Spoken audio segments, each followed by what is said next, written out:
Now, this year, I think in CCC, your theme is a better covenant, and so that is what is guiding this church, and things will be taught on that. In ICGC, our theme for this year is God. And so this year, I'm focusing on teaching on God and things related to God, who he is, and so on and so forth. So since I feel that I'm an associate pastor here, I will teach briefly on the theme for our year, which is God.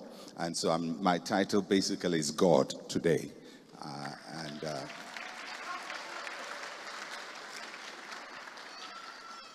And somebody will say, oh, but why do you have to teach about God? We know God already. But the question you have to ask yourself is, which God do I know?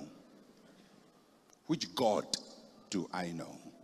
Because there are many gods.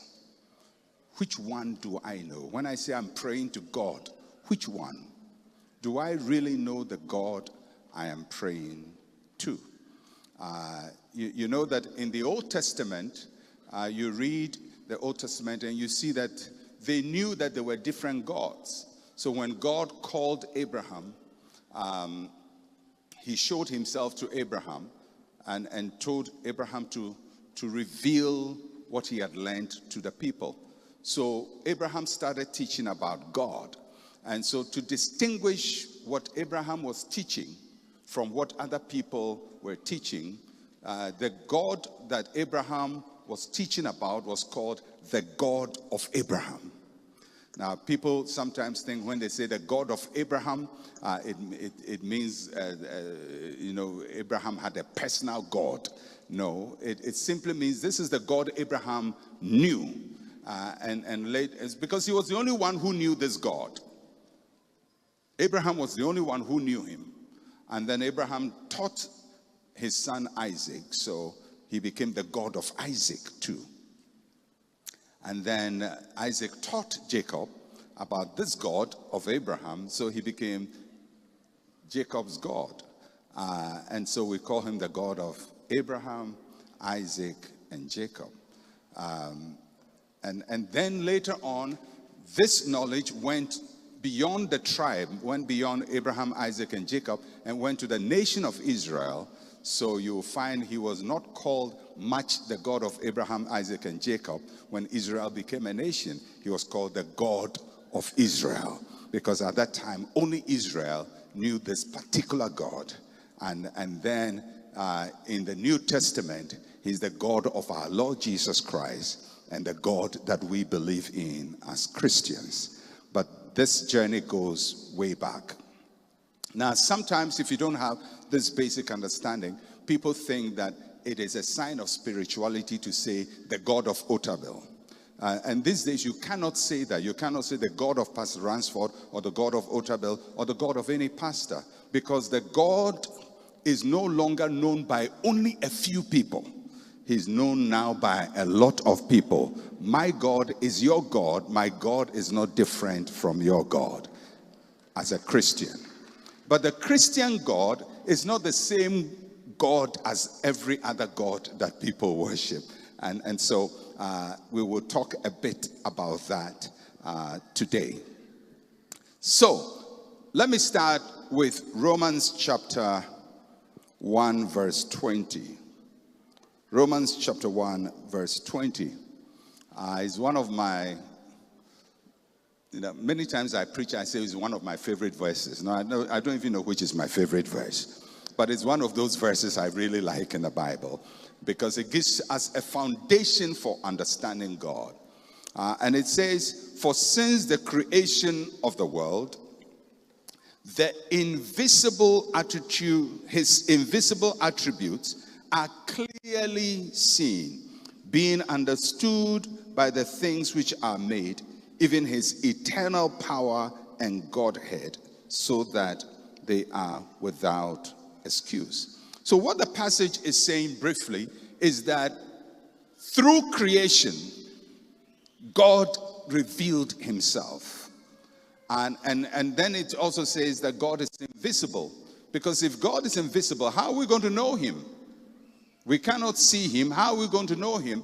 And the passage says, through his creation, he showed us himself. And so when we read the Bible and we read about creation, we are also reading about the revelation of God. It is God saying, this is me and this is how I am. How do we know? By the way he revealed himself in creation. Are you following that? So we go to my main text for today, which is the first verse in the Bible. The first verse in the Bible, which is, I believe, is the most important verse in the Bible.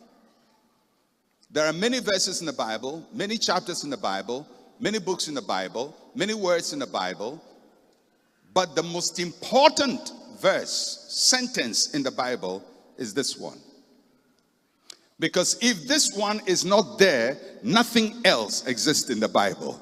Everything in the Bible is based on this sentence. And understanding Genesis chapter 1 verse 1 is critical to understanding God. So I'm just going to stay today with Genesis chapter 1 verse 1 and what it is teaching us about God. Let's read it together. In the beginning, God created the heavens and the earth. Let's read it together. In the beginning, God created the heavens and the earth. And there are many things I can say, but the first thing I want to say about this verse is that it reveals that before the heavens and the earth, there was God. Before the heavens and the earth, there is God. Now, it may seem like a very simple statement, but it's very difficult because it tells us that God is eternal. God is eternal. He has always been. He will always be. He is uncreated. He is unmoved. He is eternal. So the Bible is saying that before there was time, before there was atom, before there was matter, before there was substance, before anything could be, there was God. The earth, the heavens were created by God. What kind of God? The eternal God. The eternal God. Other words for eternal is everlasting. We say God is everlasting. We say God is forever. We say God is endless. We say God is infinite. It is very difficult to think of anything as everlasting, forever, infinite, and eternal, because there is nothing like that. Everything we know has a beginning and has an end. Even if it has not ended, it will end.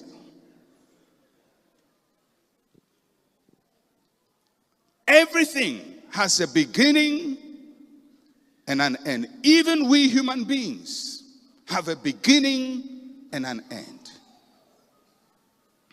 I watched a documentary about some of the oldest things in the world. And they said some of them were trees, and some of them were ferns and fungus and all kinds of things, plants. And some of them are supposed to have been 300 years, and some are 1,000 years, and there are some which are about 70,000 years, and some go way back. And when you see a tree that has been there for a very long time, you may say that this tree has been there forever. But it has not been there forever. Somebody planted it, and one day somebody will cut it down. They said the oldest animal is a jellyfish that lives somewhere in the bottom of the ocean. And it was said about this jellyfish that it renews its life, so it doesn't die.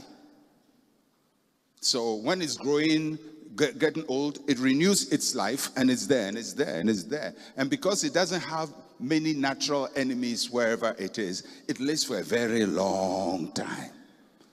Now you can say something like that is forever, but one day if a fisherman catches it and fries it, it will not be forever. It will no longer be forever. But God cannot be caught and he cannot be fried. When we say God is eternal, it means there is no possibility ever, any time, for God's life to end. He is endless. He is infinite. There is no beginning to him. There is no end to him. And when we say that God is infinite, it means that God is there, has nothing to become. Do you understand? Nothing to become. God is. So God does not improve. God does not learn. God does not become better. Everything learns and improves, but God does not learn. God does not change. God does not become better. So God, there is no love beyond the love of God. So there is no love that God can say, oh, I love people, but I think if I can love them more, it will be better. There is nothing more, because he has filled up everything that is, and there can be nothing beyond what he is. His love is absolute and perfect. His grace is absolute and perfect. His goodness is absolute and perfect. God cannot be better than himself. Are you? And that's why God doesn't learn. There's nothing you do that will make God say, I didn't know human beings were this bad. Now I've learned, I have to change my ways and become. No. God cannot do that. Because if he becomes that, then he's no longer God. He doesn't improve. Doesn't change his mind. He's always who he is. Now I know people who say, Pastor, are you really sure God doesn't change his mind? You know? And God doesn't learn, because you read things in the Bible, and I cannot get into all of that. And you read things like, and God repented, or sometimes looks like God is shocked with what people are doing, and all of that. And without sounding too academic, in the Bible there are things that are written to describe God, so that we human beings can understand him. And it is called an anthropomorphism. It means that we have used the ways of man to describe the ways of God. But if we use the ways of man to describe the ways of God, it doesn't mean that God has become a man. It is just that for us to get a concept of who he is, we can only think of him in human terms. That's all. Because who he is, there's no way we can understand except we explain it in human terms. So sometimes you will see those verses and it will seem like that. It is like, the Bible teaches that God knows all things. So there's nothing that happens that he didn't know. There's nothing that happens that shocks God. When Adam and Eve sinned, he wasn't surprised because he knew. So why did God come acting as if he is surprised? It's like the way we are naturally. You know, when the Black Stars were going to...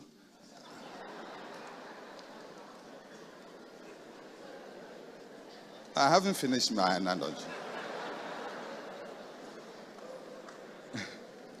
When the Black Stars were going to Ivory Coast, all of us knew they will come back. I mean, is there anybody here truly who believe Black Stars will win the cup? Any real Ghanaian?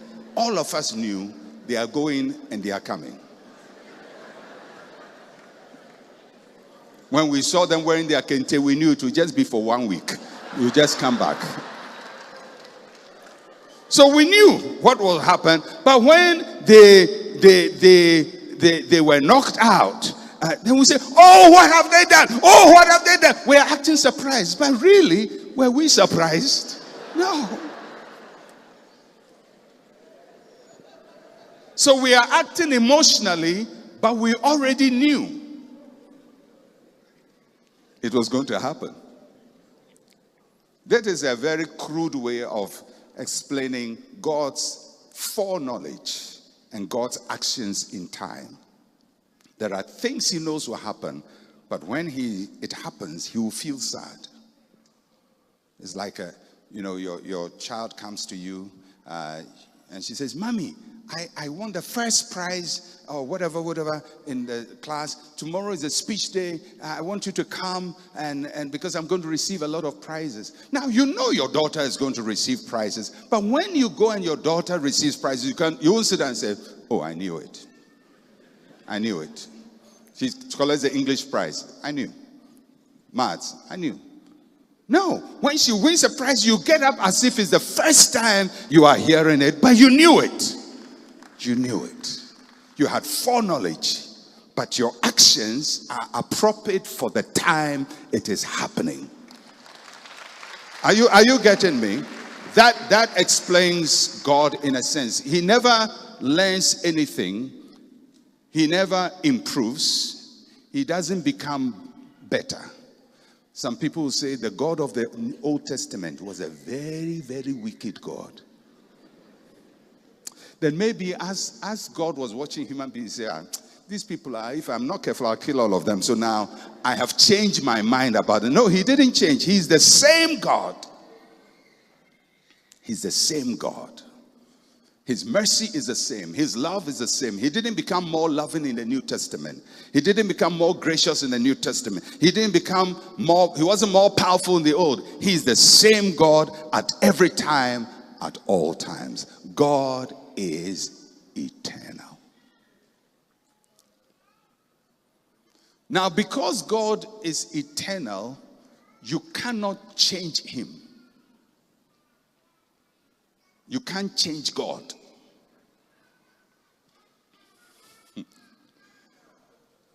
I said you can't change God. Because if you can change God, then the one who can change God has become the God of God.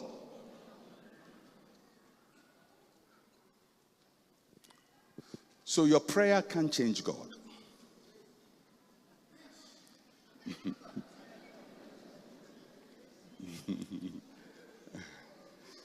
It's very important. Your worship cannot change God. Your giving cannot change God.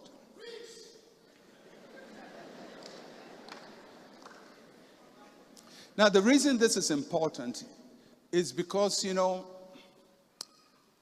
God was God by himself before he created anything. The things he created did not make him God. He was God before he created the things. Are you getting me?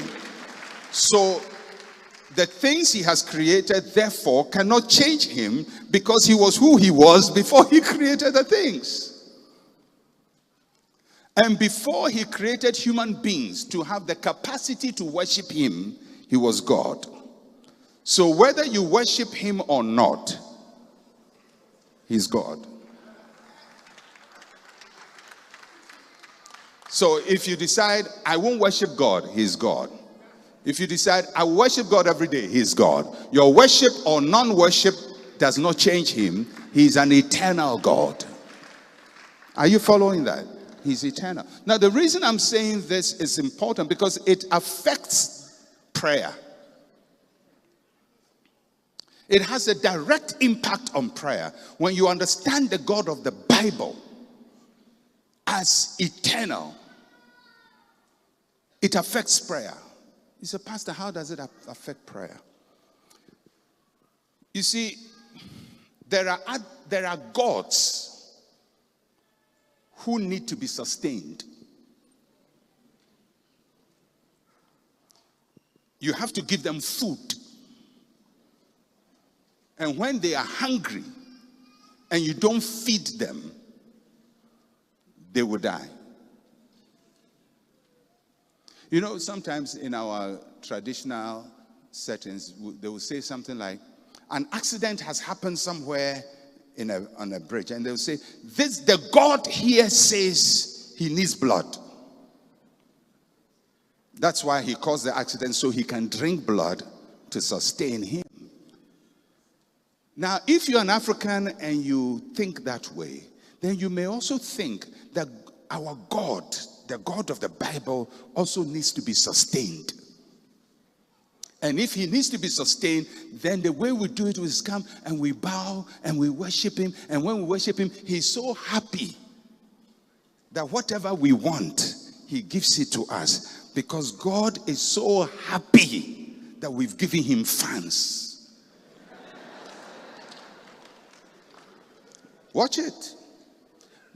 Because if you think God can change, when I was a young Christian, I was told, people say, when you are worshiping, it's like, you are sitting with your father. You say, Daddy, I want a shoe, or Daddy, I want this, and Daddy doesn't want to buy. Then you go and sit with your father, and you clip his nails, and you remove his socks for him, and you talk to him, and you give him his best food, and then your father's mind will change and give you the thing. And somehow, anthropomorphically, we impose it on God and think that the God of the Bible is changeable. So that if I need something, from now, I'm going to worship every day for 30 days. Because somehow I need to change God. So that God will do this for me. Now, if my worship can change God, I have become God. I have become the God of God. Because I have the key to change him. If I withdraw worship, he gets jittery. If I give him worship, he is happy. That is not the God of the Bible. It may be the God of your ancestors. It may be the God of other religions. But in Christianity, the God of Christianity does not change. So, somebody says, so then I won't worship again. I won't pray again because it won't change God. No, you have to worship. Because when you worship, it doesn't change God. It changes you and brings you in alignment with God. Are you getting that? Let me use a way to illustrate this.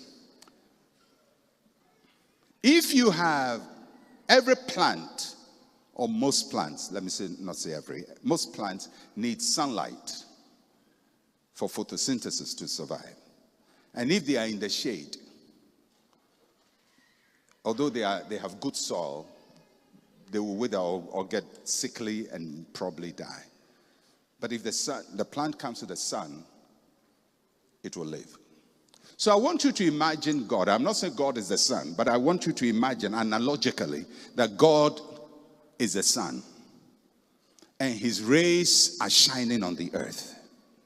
And there is a plant that needs the sun, but it is in the shade.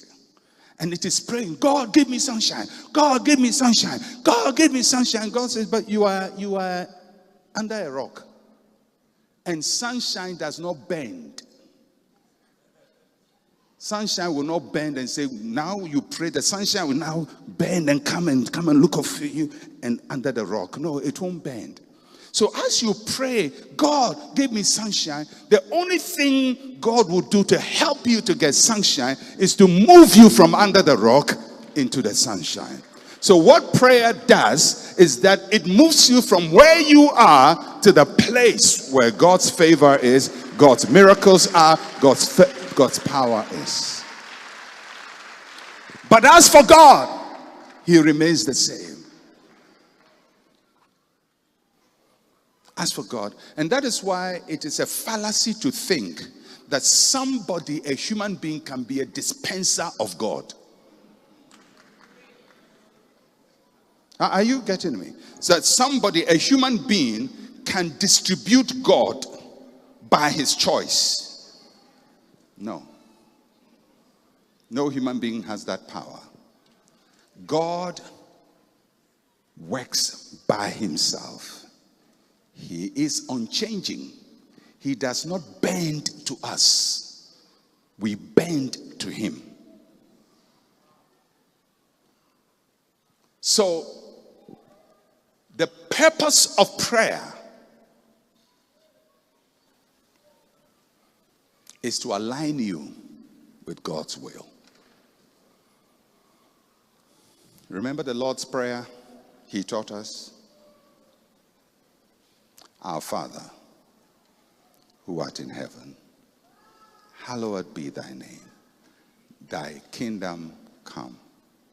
Thy will be done on earth as it is in heaven. Lead us not into temptation. Every prayer, God's will and his leading. God's will and his leading. The purpose of prayer is to bring you into God's will, and the way to get to God's will is through his leading you to where he is flowing and what he's doing. That is why everything is about Christianity is aligning with God's agenda instead of God aligning with your agenda. You don't make up your mind and God backs you. God makes up his mind and we work with his mind. We work with his purposes. And if you learn to pray yourself into God's will, his will be done in your life on earth as it is in heaven at all times.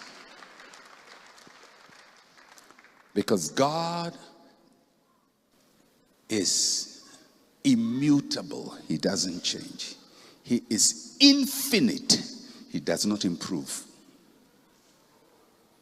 If there's anything I want you to get as a Christian, is that is the God you worship. That's the God you worship.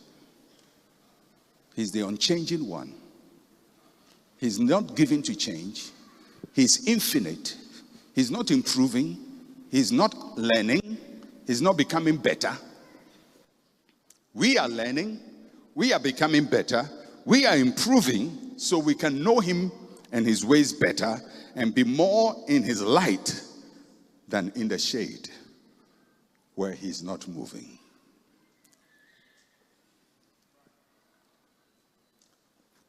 When we talk about God, there are two big words that are important to understand God. The first one is that God is transcendent. God is transcendent. Transcendent is Transcendent. God is transcendent. What does it mean? It's very simple. It simply means God exists beyond and outside of all creation. He exists beyond and outside of all his creation. And he does not derive any aspect of his being from outside himself. He does not derive any aspect of his being from outside himself. So God is beyond his creation, and he does not, nothing about his creation is in him. You get nothing about the creation is in God, because he was there before the creation, so the creation cannot be inside of him. So you cannot pour water for him to drink. Are you getting it? You cannot pour schnapps for him to drink, because he was God before schnapps. Or Akpeteshi for that matter. He was God before water. You cannot make oto an egg for him to eat, because he was there before the oto. He does not derive any aspect of his being from the things he has created. Neither can you pour olive oil for him to drink. Okay, let me leave it there. Because you see, the reason I'm teaching this is there are many gods. The God of the Israelites was not the same God as the God of the Egyptians. The God of Abraham was not the same God as the God of the people around there. And because we all came to know this God from our own gods, sometimes we carry images and understanding of our gods and impose them on the God of the Bible. And we want the God of the Bible to function as our gods function.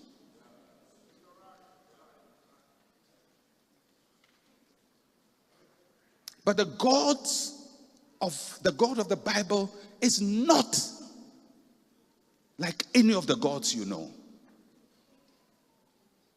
And he doesn't function there like that. And you cannot impose their ways on God. You know, in most of our traditions, you go to a deity and you can go and summon somebody to the deity and give the deity enough motivation to kill the person. You give the deity enough motivation. Enough, you hold a bottle of drink here, hold two bottles and hit an egg to the floor. You give the deity a motivation, it will kill something for you. That is the God you know in your tradition. But this God, who was first known as the God of Abraham, and the God of Isaac, and the God of Jacob, and the God of Israel, and the God of our Lord Jesus Christ, and now our God, he is of a different kind. And that's why he told the Israelites, don't learn from any of the nations, don't copy them, don't be like them, because I am different.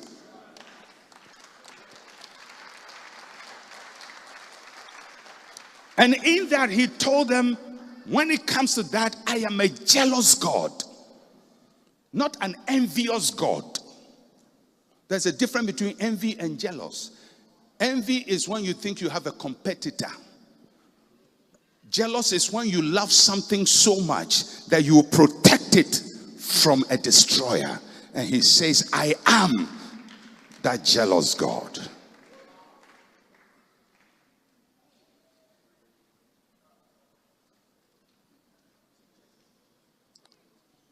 God is transcendent. Everybody say God is transcendent. But God is not only transcendent, God is immanent. God is immanent. I-M-M-A-N-E-N-T. God is immanent. What that means is simply that God is present and actively working within his creation. So he is not so transcendent that he has left the earth. And you say, whatever happens is up to you. No, he is actually working in his creation. He has not abandoned his creation. He has not left his creation. He's actively working. And you see that throughout the book of Genesis chapter 1, that God is actively working. He didn't just create and fold the book. He created and watches over creation and continues to influence times and seasons in his creation and continues to influence the people that he has created. God is immanent. This is how David describes the immanence of God in Psalm 139, verse 7 to 12. Where can I go from your spirit?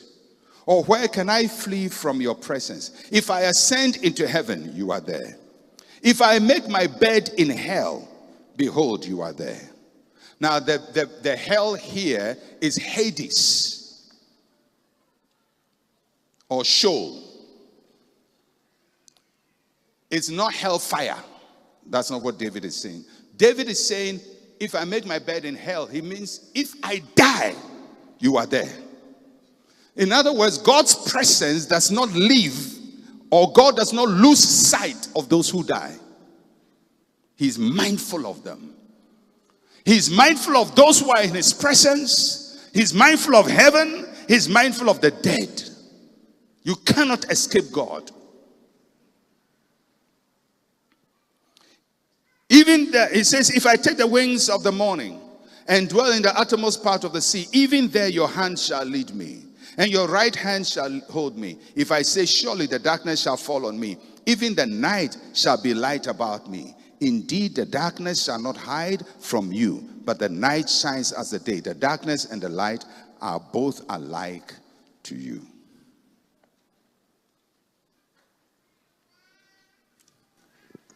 What David is saying, and in those days they didn't have spaceships, but if they had spaceships, I'm sure he would have said, if I take a rocket and go to the moon, you are there. And if I go beyond the moon to Mars, even there you are there. And if I go to Jupiter, you are still there. And if I go beyond Jupiter and I go to Uranus, you are there. And if I go to Saturn, you are there. And if I go from there to Uranus, you are there. And if I go to Neptune, you are there. If I go to good old little Pluto, who has been demoted, you are still there. And if I go beyond the solar system, you are there. If I go beyond the galaxy, you are there. What David is saying is, there is no place in the created order where God's presence is not felt. No place. That shows you how present God is. He's a present God. When all your friends leave you, he's there. When you are abandoned in the middle of the sea, he's there. When you are caught in a cave, he's there. There is no place where the presence of God cannot be in the created order. And that is why, because he's there, you can call on him from any point where you are. You can call him. We come to church not because when we call on God here, it is more powerful.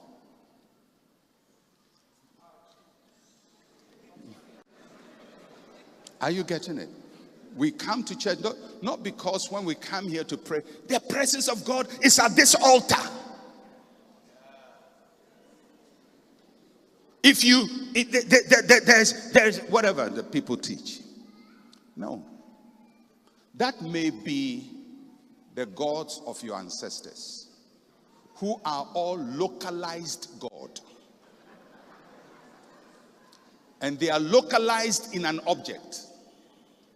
You have to have a localized object. You have to build a mound. You have to do something for the idol or the god to localize and indwell and be kept in a local place. That is why you go to your village. The gods are many. There is no town with one god. The gods are many. They're many localized. And my God is not your God. And that's why they fight. So I can talk to my God to hit you stick. Hit you stick.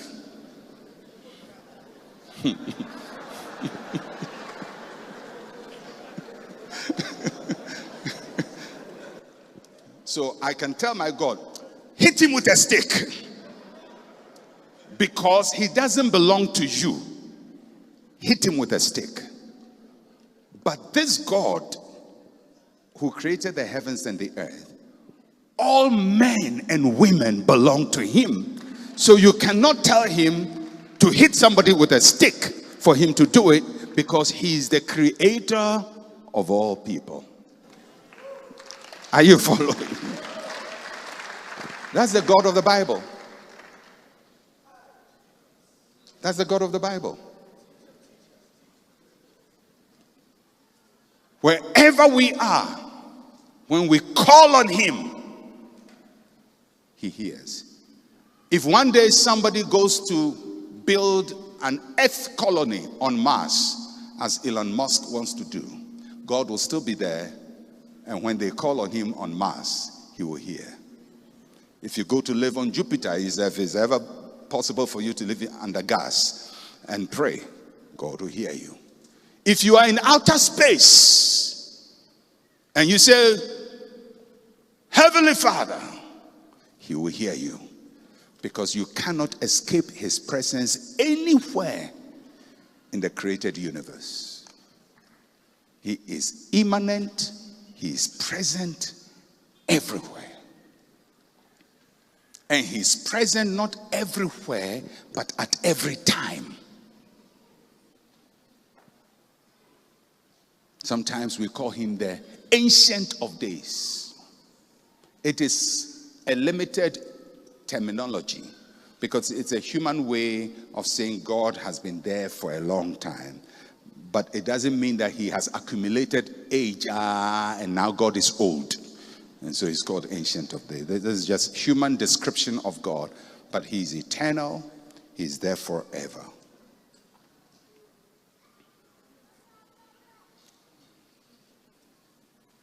Now, when God revealed himself in the Bible, people had to learn about him, because other people were worshiping their gods. So then they would do something that they do for their God, for this God. And he would say, I hate it, don't do it. And then they would do something else. And he says, I hate it, don't do it. So they had to learn, what does God like, and what fits him and what doesn't fit him. Because there are things they do for their gods that they think if they do for Jehovah God, he will like. That was the big problem of Israel. You know, sometimes we judge them too harshly. But can you imagine the entire world? The entire world has a certain notion of gods and I don't know, all kinds of things. And you are the only people on the whole earth who believe this God we are talking about.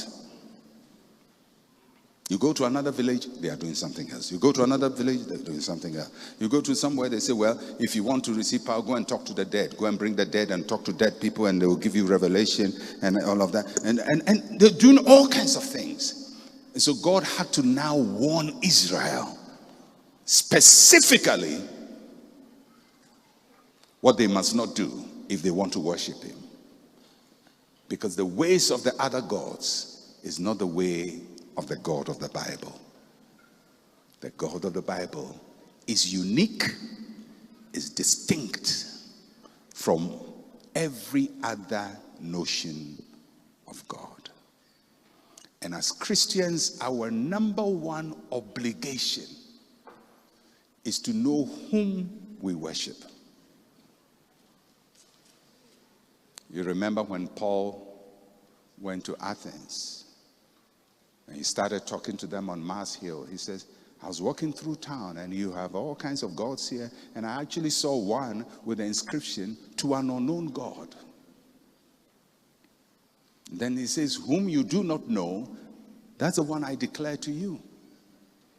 Now, a lot of Christians are worshiping an unknown God. We are using the name of Jesus all right. We are meeting in churches all right. Even pastors are propagating a God that is distinctly not the God of the Bible.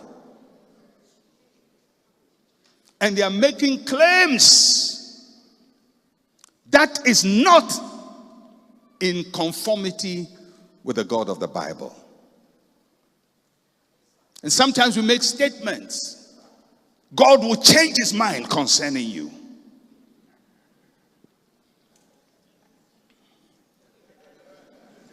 I understand where it is coming from. I understand the ignorance.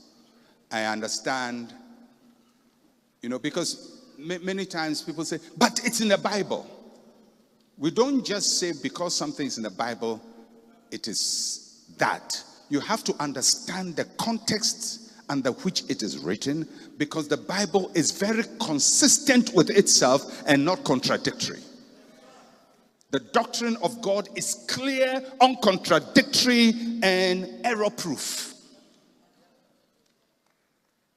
God cannot be schizophrenic. He cannot be a God who is eternal and a God who changes his mind at the same time. If he changes his mind, he's not eternal. Are you getting me? If he changes his mind, he's not eternal. If he changes his mind, he's not infinite. If something happens he didn't know, he's not infinite. That is why I tell people who, I won't call them prophets, but who say things. People who say, I think, as a person myself, when I was growing up as a Pentecostal, one of the things that is normative to Pentecostalism is that the Holy Spirit told me, God spoke to me, the Lord spoke to me, the Lord said. And I understand the culture. It was what birthed me. I said that many times. But at a certain point, I said, let me be careful. Because if the mind changes, lest people think God has changed his mind, let me say, at this point, this is how I sense it. So that when it changes, I'll say, I was wrong. But if it doesn't happen, I cannot come and say, God changed his mind. Then I am undermining the eternality of God. Are you getting me? I'm undermining the eternality of God and the infiniteness of God. Because people are going to impute my mistake on God. Because I said, God told me.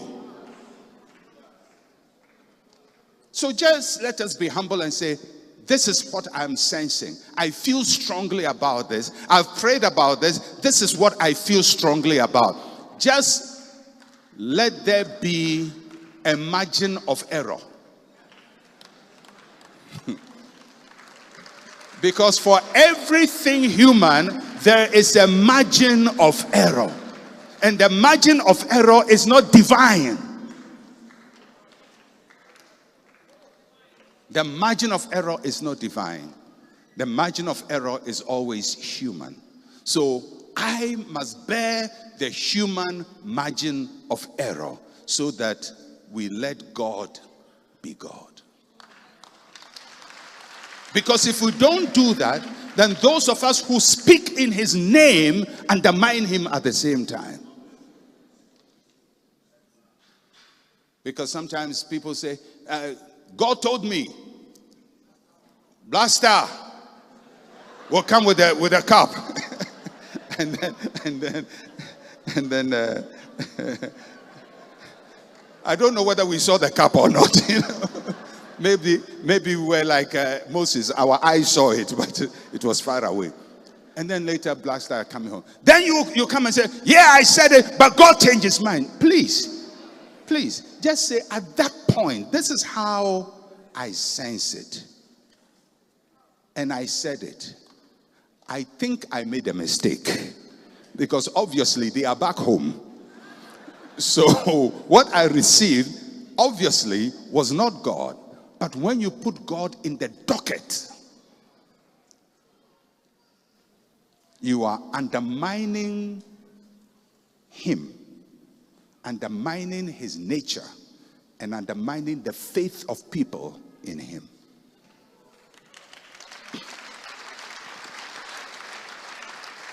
So you can say whatever you want to say.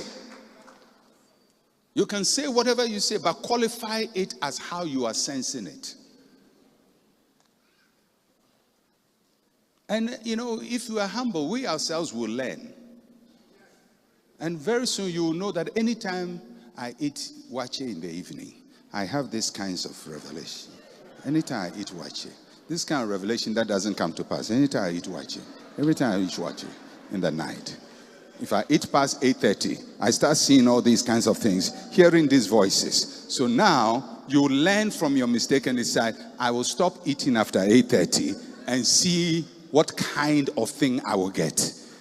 So gradually you improve your receptivity to what God is telling you.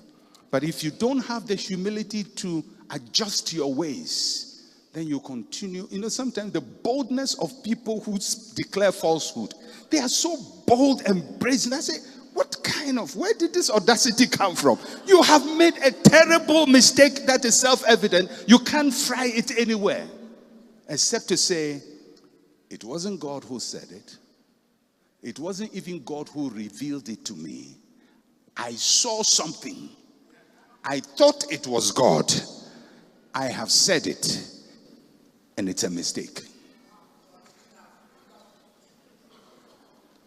And you learn and improve on your ways, because you can learn to hear God better.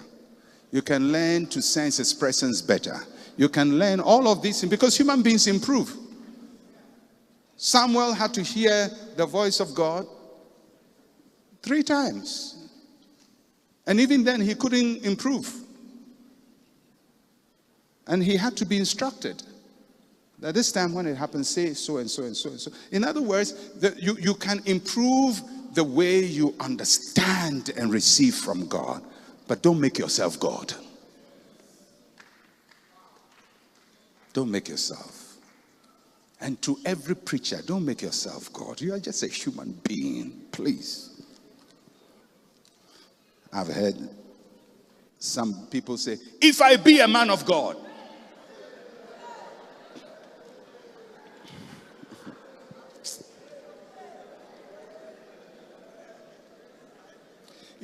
Because sometimes we read the Bible, we read the words, but we don't understand what it's saying. You see, if you read somebody like Elijah, you have to understand that the only people who knew this God of the Bible was Israel. That's all. So when Israel goes into apostasy and they are worshiping idols, it means nobody knows this God. So then God has to raise one man, and he calls the God of Elijah. Why? Because the Israelites have abandoned God. Everybody has abandoned God. And so only Elijah, supposedly, later he found there were 7,000, is now speaking for God.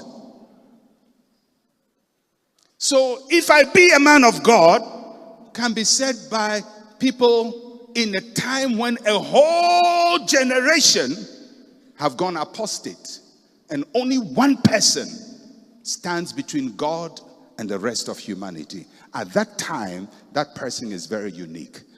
For you to particularize God to you, it means the whole earth has backslided.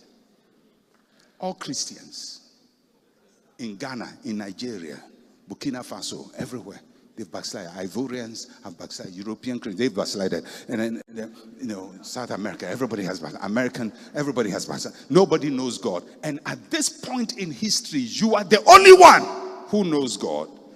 Then you can particularize and say, the God of so and so, because all of us have backsliding. But I don't think we have all backsliding. So you cannot say that. And you cannot even say, if I be a man of God. What if it doesn't happen?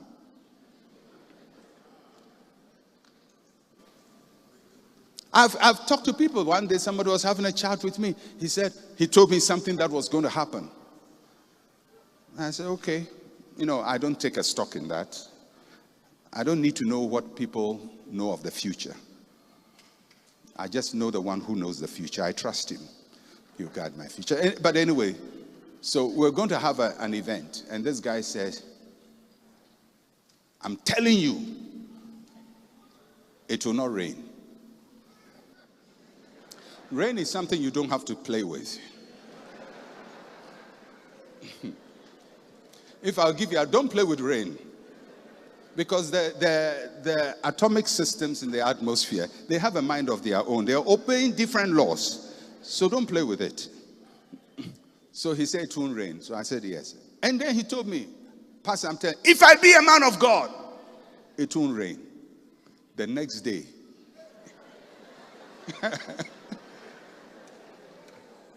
it rained like nobody's business.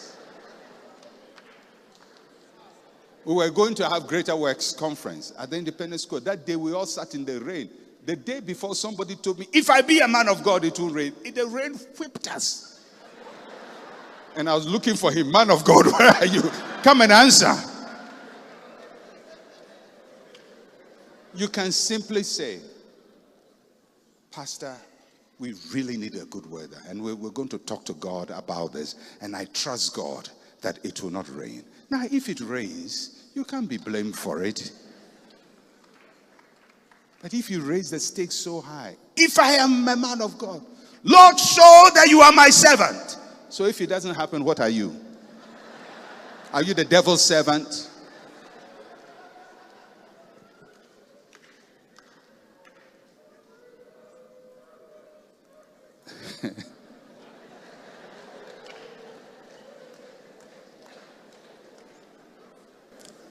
When God revealed himself to Moses, it was a very special time. Now remember, in the whole world, the only people who know the God of the Bible is Israel. And at this time, all of Israel is in Egypt. And all of them have become idol worshippers, worshiping the gods of the Egyptians. They've been there for 430 years. They've forgotten the God of Abraham, the God of Isaac, the God of Jacob. So Moses goes to Mount Horeb. He himself, he's a recently converted Egyptian. He's learned about God, but he used to be in Pharaoh's camp and he was mighty in the acts of the Egyptians. So, he's learning. So he goes to Mount Horeb and he sees a tree that is burning. The leaves are not burning. There's fire on it, leaves are not burning. And he says, wow, what is this? Let me go and see. So he goes there and he hears a voice. And the voice tells him, take off your sandals and so and so and so forth. He says, who are you? And the voice describes himself. And he says, I'm sending you to go to Egypt and go and tell your people, my people, that I've heard their voice and that I've come to deliver them. And Moses said, so what should I say? What name? If they say, who sent me? Who should I say sent me? And he says, when you go, tell them, I am.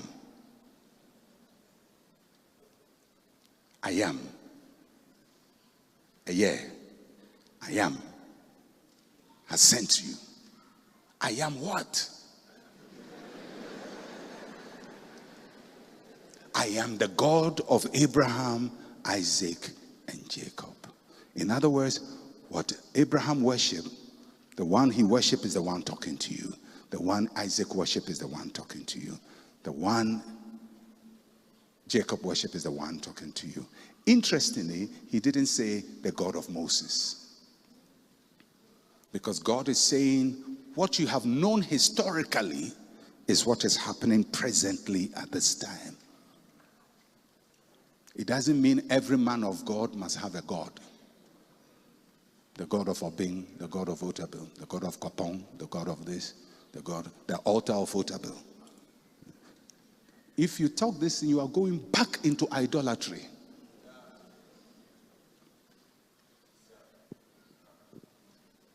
Back to old base. What does I am means?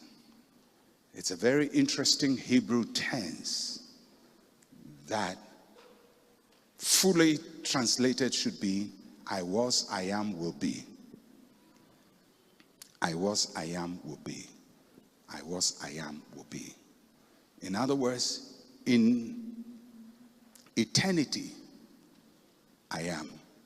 In the present, I am. In the future, I am. God has no past, present, and future.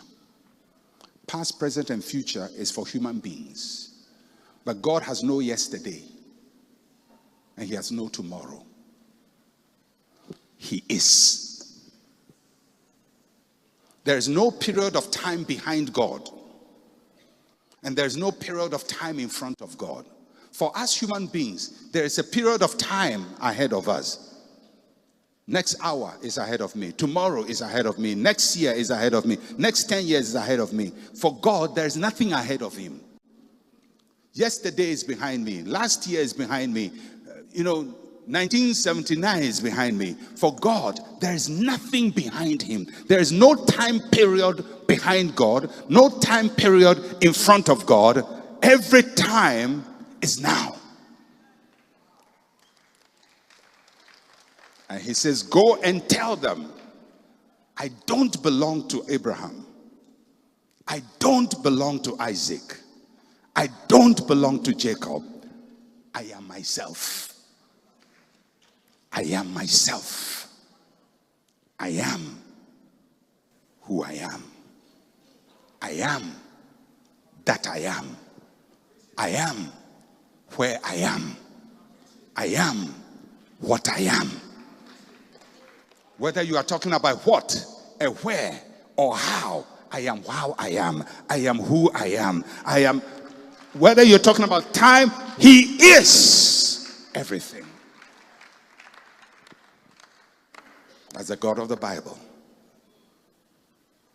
And if you would notice as you read the Bible, from then, Israel stops talking about the God of Abraham, the God of Isaac. They minimize it, and eventually it goes out of circulation. Because whom Abraham talked about, they know. Whom Isaac talked about, they know. Whom Jacob talked about, they know. The God they worship is not different from what Isaac, Jacob, and Abraham worship. And that is the God you and I worship. The God you worship is not different from the God of Abraham. It's not different from the God of Isaac. Not different from the God of Jacob. That is why in Christianity, we don't talk about the God of Abraham, Isaac, and Jacob. We can only use this in reference to express the continuity of our faith. But if you read the New Testament, it's the God of our Lord Jesus Christ. It's the God we have come to believe in. He's our God. And God does not want us to know him through somebody else. He wants us to know him directly. That is why when God wanted to save us, he didn't send somebody else. He came himself. He came himself. Not an angel, not an archangel, not a man of God. He came himself because he doesn't want anything blocking you and him. He wants each one of us to behold him with open face, to love him and to worship him directly without any barrier, without any limitation. That is the God of the Bible. And if he is our God, we remember that he's always present. God is never absent. Nothing can take him away. He's present in our moments of pain. He's present in our moment of suffering. He's present when we are happy and joyful. He's present when we are sad. He's present when we are lonely. He's present when we are loved. He's present when we are in the darkness. He's present when we are in the light. He's present when we are in the mountain. He's present when we are in the valley. Nothing takes away his presence from us in Christ Jesus.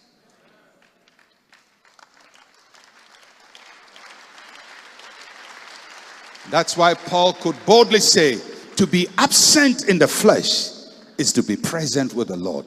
There is no time when the Christian is absent from God. There's no period when the Christian is absent from God. In life, you are with him. In death, you are with him. There is no time gap when you lose God or God loses you. He's an ever-present God. He's not an absentee God. And he never changes. Times will change. Seasons will change. Friends will change. Your body will change. But God never changes.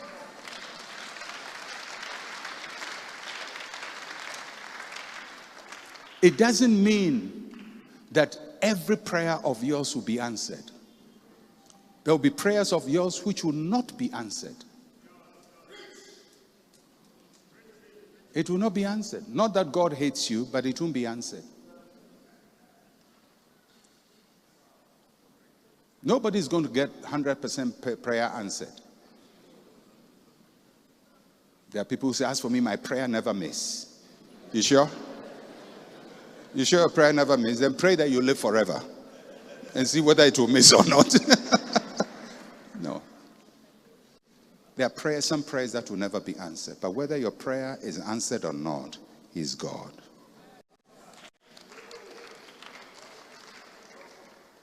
Whether your needs are met or not, He's God. Whether you get a husband or you don't get a husband, He's God.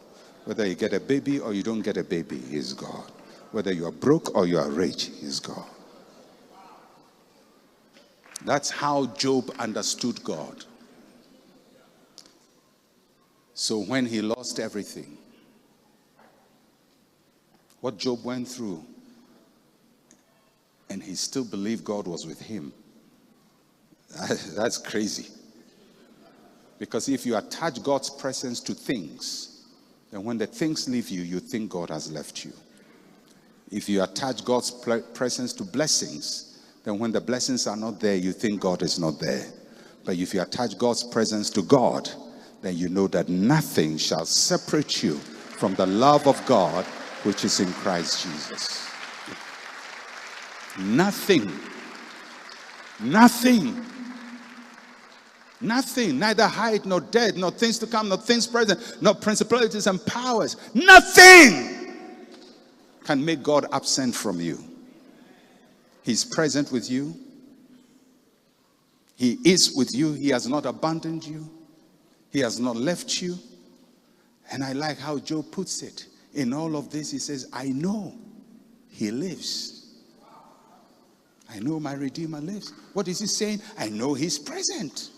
He's not absent. He hasn't died. He hasn't slept like the gods of the heathen who goes to sleep sometimes, or eats and gets tired and takes a siesta. He neither slumbers nor sleep. I know my God lives. But everything has gone bad about you. But He lives. But you lost everything. He lives. But you've lost all of your money. He lives. That was the faith of Job. Because he understood the eternal God is my God. And that's what I just want to encourage you with. The God we worship is not the God of the heathen, who get tired, who get weary, who get frustrated, and who sometimes will cause accidents to drink blood, who needs to be appeased. That's not the God of the Bible. And when He needed to be appeased because of our sin, He appeased Himself by Himself. He appeased Himself by Himself because nobody is competent enough to appease God. He's the only one who can appease Himself. God was in Christ Jesus reconciling the world unto Himself. There is nothing beyond Him. There is nothing that He needs. And this evening we want to just remember this God. And we want to just worship Him. Not because we need a breakthrough. But I don't know about you. Any being like that, I don't even need to be told to worship. You worship him naturally because he is awesome. He's great. He's mighty. There is none like him. He creates all things. He oversees all things. He's never taken a nap for billions and billions and quintillions of years. Forever and ever he is God. He's never taken a rest. And this evening we want to stand up. Joe, can you help me a bit? Just lift up your hands to God.